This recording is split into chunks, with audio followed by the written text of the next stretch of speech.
For a number of reasons, children are far more vulnerable to lead exposure than adults. And here's why. The body treats lead like calcium. And of course calcium is required for building bones. So if you are a small child, your body's demand for calcium is absolutely enormous. The figure that the World Health Organization uses for this is 50%. So what that means is, for any quantity of lead that a child absorbs, this is for a 0 to 6-year-old, it would be reasonable to expect the child to absorb half of it.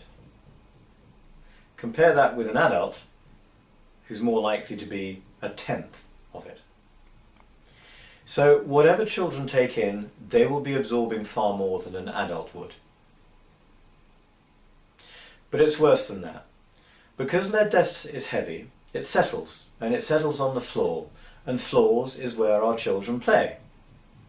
And so if there are levels of lead contamination on the child's floor at home or at school, that's going to get onto their hands and it's going to go into their mouths. And particularly between the ages of 18 and 36 months, children are experiencing the world through their mouths. And so unlike adults, they spend a lot of time putting stuff into their mouths. And clearly if those toys or whatever it is have been allowed to spend time on a floor or anywhere else where they could have become lead contaminated, that lead contamination is going to go straight in to those children. And more than that, whatever children take in, their bodies are less able to process. Their bodies aren't as well equipped as adult bodies to get rid of heavy metal toxins like lead. So if we recognise that children are absorbing more lead than an adult would, they're taking in more lead anyway than an adult would. It's also staying in their bodies for longer because their bodies aren't capable of getting rid of it as quickly as an adult.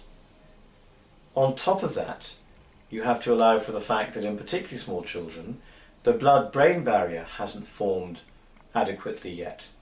And so whatever contamination is getting into the blood side of the body system is also getting into the brain.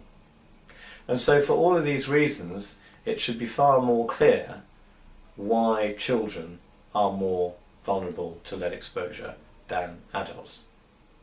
But it gets worse than that, because what that affects then is the need to recognise differentiating between the exposure risk to adults, perhaps working in refurbishment projects, and the potential for lead exposure to the children occupying the buildings where that work is taking place. So if you were to compare an adult painter and decorator with a 2-year-old, whereas his blood lead levels might be increased a tiny amount, whatever that figure is, it would be reasonable to expect the affected child's blood figure or blood lead figure to be 25 times worse than the adult figure. So there are differences here between the respective vulnerability of children and adults that absolutely needs to be recognised in the risk assessment process of commercial contractors and their clients.